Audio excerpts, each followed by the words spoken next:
শুধু এইটুকু। প্রথম নম্বর হচ্ছে আমি চাই নেই, কিন্তু কোনো দাবি আমরা চাই নেই। আমরা কি চাই? আমরা অধিকারটা চাই, শুধু শুধু অধিকার।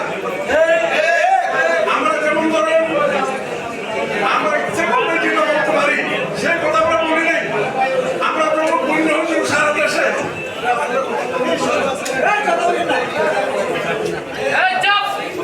সারা দেশে যখন পূর্ণ হয়েছে আমরা বলছিলাম যে আমরা 900 টাকা ভাড়া দিতে পারবো না, 800 টাকা বেশি দেবো না, বলছি না? এক মাসের জন্য বলছি, এক মাসের পরে 900 টাকা আমরা আসছি। এখন আমরা ওদের 900 টাকা থেকে 9 টাকা বেশি দিতে পারবো না। আপনারা ঐক্যবদ্ধ থাকলে এটা মানতে বাধ্য।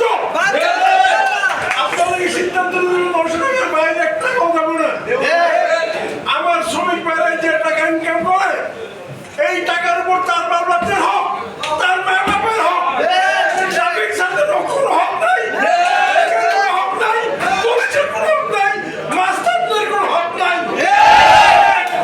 আমার অর্থনীতির হক, যার হক, যার ইনকাম, যার টাকাই দেবো, হারামিদেরকে দেবো না। হবে। এবং এখানে মেয়র সাহেব বলছেন, আপনারা বলছেন এই যে যেখানে সেখানে যেমন তেমন ভাবে মামলা দেওয়া আর জরিমানা করা, এটা আমরা মানব না।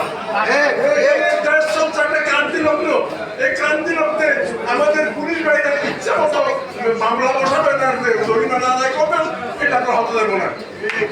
এটা প্রয়োজন শুধু আপনাদের ঐক্যবদ্ধ হইলে তা বেতন আন্দোলন করা লাগে না। যদি বলেন যে আমি আপনার যদি সিদ্ধান্ত নেই যে 900 টাকার বেশি যে নেবে সে তার গাড়ি আমরা চালাবো, একদম পরিষ্কার, একদম পরিষ্কার। আর যদি কেউ দালালি করে চালায় তাকে প্রতিরোধ করবেন, তাকে প্রতিরোধ করবেন। আর আমরা দেখি যে 10 টাকা 20 টাকা রেখে দাম আপনারা রাখি 30 টাকা 20 টাকা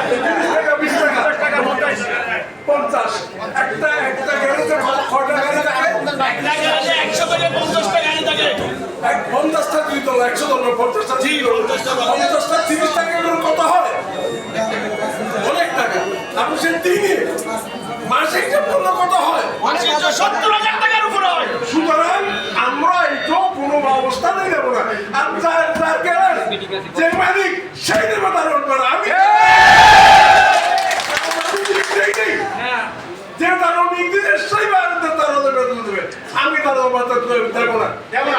যার ঘর সে ঘর বাড়া দেবে, আমি কেন যাবো সেখানে? সুতরাং বন্ধুরা আমার নিজের ঐক্যবদ্ধ হইলে আমাদের সমস্যা থাকবে না, আস্তে আস্তে সমস্যা কমবে। যেমন ধরেন এই যে বন্যার সময় 800 টাকা ভাড়া মালিকের মধ্যে চাইছে, মাত্র